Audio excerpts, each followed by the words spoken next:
Magandang hapon po sa inyong lahat. Ako po si G. Tanji. It is Super Tuesday. We've got a lot to talk about. At kaya naman kasama natin ang ating immigration lawyers mula sa Aquino and Loew. This American Dream segment is brought to you by Aquino and Loew Law Firm, answering your immigration questions. Here we are with Allison, Aquino, Silva, and of course Richard Loew. Once again, thank you for joining us. It's always a pleasure when you guys are here. We are helping our kababayans because we are asking all of you to give us a call here in the studio. If you are in Los Angeles, tawagan niyo po kami dito sa studio namin.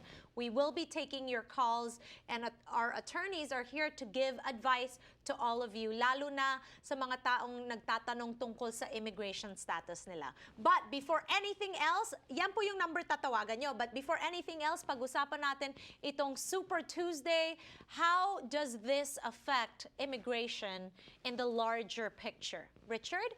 Well, elections matter, and who is in the executive office matters. And as you have seen in the last 8 years, it makes a difference as how we treat immigrants in this country, and who becomes the next Supreme Court justice matters. And so that is also part of what's going on here. So if you are a citizen, please vote. That's right. Okay. And we always encourage our kababayans, if you have a green card but you're eligible to become a citizen, don't wait any longer, right? Exactly. Participate. Make sure to call us live. We are here in Los Angeles, 1-800-553-5724. Now, Ali, before we take calls, let's talk about the H1B filing window. For people that don't know what an H1B is, can you share that with us? Yeah, just a reminder, the H1B is the most common work visa, so it allows an individual who has at least the bachelor's degree or the equivalent being at least 12 years of work experience to work for a company here in the United States. And it is a very, very short filing window, only from April 1 to April 7 of this year and every year thereafter, presumably. And so individuals need to be moving forward with the preparation of their applications. It's very important to have it received by immigration during April 1 to April 7. And if you miss that window? The next filing window is April 1 to April 7 of 2017. Oh, that's not good. Exactly. Okay, don't procrastinate, mga kababayan. And now, let's talk to Richard about the Selective Service general discussion. What is it? What's required to register, and what's the impact on someone who fails to register? What is this about? Well, Selective Service has been around since the 70s, since the Vietnam War, and we've instituted a way of collecting information about those individuals who are eligible or able to fight in our military.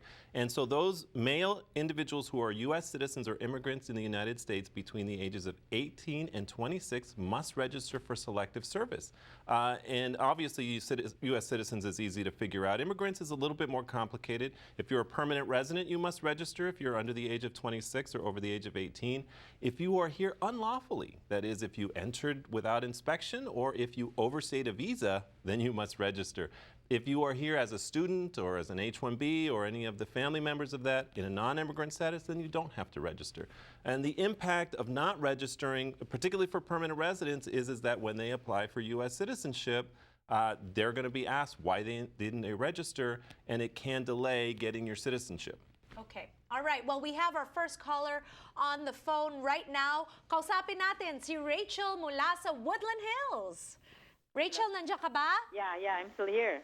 Hi, Rachel. Ano po yung tanong ninyo ngayong araw na to sa Kababayan Today? Yeah, kasi pinitisyon ko yung anak ko way back 2007. It was approved in February 2008.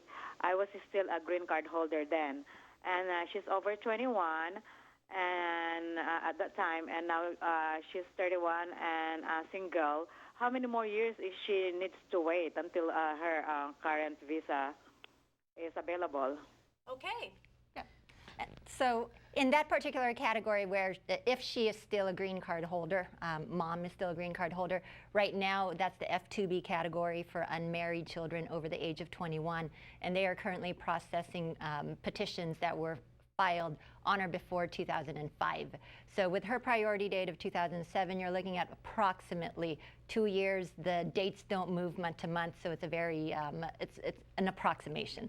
But about 2 years, if you become a U.S. citizen, and you should, as we just discussed, become a U.S. citizen if you're eligible, it will only help the situation, because then it might actually, it will give the option of the F1 category, which right now is slower, but sometimes it does move faster, and so you do want to go ahead and move forward with becoming a citizen and having both of those options. But we're looking at about a 2-year wait right now. Okay, that is ilang tulog na lang po yan, okay? So tumawag po kayo sa amin dito sa Los Angeles. Unfortunately, we cannot take your calls from Hawaii because we are live in LA. Call us 1-800-553-5724. Magbabalik kami here on Kababayan Today with attorney Allison Aquino Silva and attorney Richard Loew.